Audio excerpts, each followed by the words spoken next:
The Tyranny of Claus, A Season of Revolution. Chapter 1. Shadows over Rovaniemburg.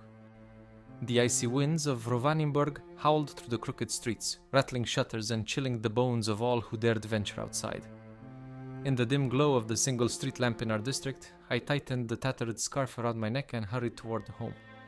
My family, like the others in the city, lived under the iron fist of King Claus, the self-proclaimed ruler of winter and overseer of all northern lands. His rule was neither jolly nor kind. It was one of fear and oppression. My name is Nicholas, and from a young age I had already seen too much. The city was a place of muted joy. Decorations hung, but their glitter mocked the misery of the people. Claus demanded unyielding tribute from every family, gifts crafted from our scant resources to be delivered to the Great Hall each winter solstice. Failure meant imprisonment or worse. Inside our tiny home, my mother sat by the fire stitching clothes while my younger sister Anya played with a carved wooden doll. My father's absence was a gaping wound. He'd been taken to Claus's labor camps months ago for protesting the tribute. I glanced at my mother. It's getting worse. The guards, they're taking food now too. Her needle paused mid-stitch and her voice was a whisper. We must endure, Nicholas, for your sister's, Anya's sake. But I couldn't accept that. As I lay on the cold cot that night, staring at the cracked ceiling, the seeds of rebellion took root in my heart. It wasn't just for us. It was for the children who went to bed hungry, the workers toiling under Klaus's lash, and the joy that had been stolen from Rovaniemburg. I dreamed of the stars that night, imagining a world where we were free to celebrate beneath their glow without fear. And when I woke, my resolve was hardened like iron in a blacksmith's forge. Chapter 2. The Spark of Rebellion.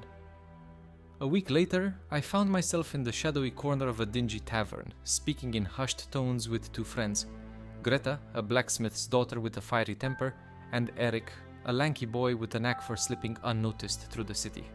Greta slammed her fist on the table. Enough talk, Nicholas. What's the plan? We start small, I replied. Sabotage. We'll disrupt the tribute caravans, spread hope, and gather supporters. If we hit them where it hurts, people will see that Claus isn't invincible. Eric smirked. You mean we become criminals? We become free, I countered. The next months passed in a blur of whispered meetings and daring raids. We began by overturning wagons carrying goods to the palace, redistributing their contents to starving families. Greta forged weapons in secret, while Eric scouted routes and hid supplies. My role was to inspire, to speak to the downtrodden, to show them that we could fight back. The city guards grew more brutal in their crackdowns, but for every act of cruelty, our resolve strengthened. The people began to whisper my name, not in fear, but in hope. Nicholas the Rebel, Saint Nicholas. Each success bolstered our ranks, as farmers, artisans, and even disillusioned guards began to quietly support our cause. Eric brought news of other cities, places where Klaus's tyranny reached, and where people yearned for freedom. Our rebellion was no longer confined to Rovaniemburg, it was becoming a movement. Chapter 3. The Turning Tide. One bitterly cold night, we made our boldest move yet. The palace storerooms, filled with confiscated goods, were our target. Eric had bribed the guard, and Greta's crude explosives gave us an entry point. The operation was perilous, but when we emerged, hauling sacks of food and clothing, the sight of grateful faces in the streets made it worth the risk. Nicholas, an elderly woman whispered, clutching a loaf of bread. Bless you, child. You are a bringer of gifts. You've given us hope. But hope came at a cost. The next morning, the guards announced a curfew. Klaus's enforcers prowled the streets, dragging suspects from their homes. It was only a matter of time before they came for us. We need a new plan, I told Greta and Eric as we huddled in the cellar of the blacksmith's shop. Klaus's rule won't end with sabotage. We have to confront him directly. You're talking about open rebellion, Greta said, her eyes alight with determination. About war. Eric leaned forward, his voice low but steady. You know what that means, don't you? It's not just us sneaking around in the dark anymore. Open rebellion means more lives at stake, more bloodshed. The people will have to choose a side, and that's dangerous. I nodded, the weight of his words settling over me like the snow piling outside. I know, but what choice do we have? Claus won't stop. He'll only tighten his grip until there's nothing left. We've already shown the people that he isn't untouchable. If we don't press forward now, we'll lose the momentum we've built. Greta slammed her fist on the table, her fiery spirit unyielding. Nicholas is right. If we wait, he'll crush us. We need to give the people more than hope. We need to give them the means to fight. Tools, training, leadership. An army. An army isn't built overnight, Eric said cautiously. We'll need more than farmers with pitchforks. Weapons, supplies, safe places to train, and the people will need to believe that we can win. Do they believe that, Nicholas? Do you? I met his gaze, feeling the quiet determination that had kept me going through every raid, every whisper of doubt. I believe it. And I believe in them.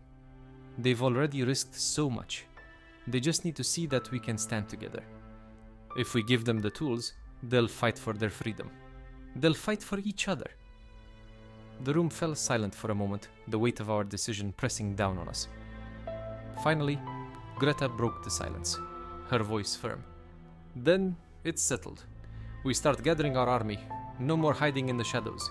It's time to take back Rovaniemburg. Chapter 4. Gathering the Army. The people of Rovaniemburg had suffered too long, and they rallied to our cause. Farmers, artisans, and even some disillusioned guards joined our ranks.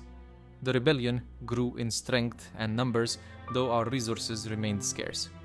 Every day brought new challenges, spies in our midst, skirmishes with loyalist forces, and the ever-present fear of Claus's wrath.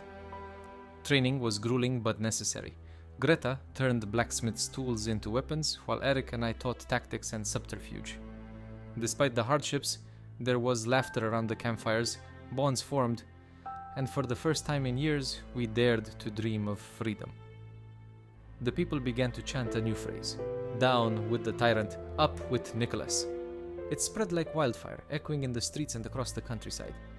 Farmers carried the cry into their fields, artisans whispered it over their workbenches, and children sang it like a nursery rhyme. It made me uneasy. I wasn't seeking power. This rebellion wasn't about me.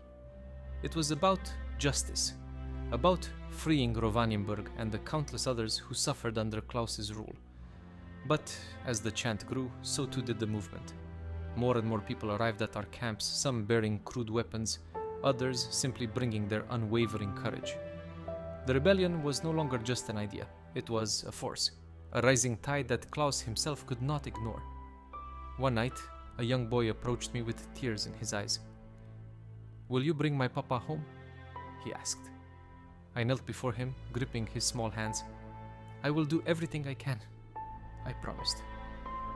It was moments like these that reminded me what I was fighting for. Chapter 5. The Final Battle.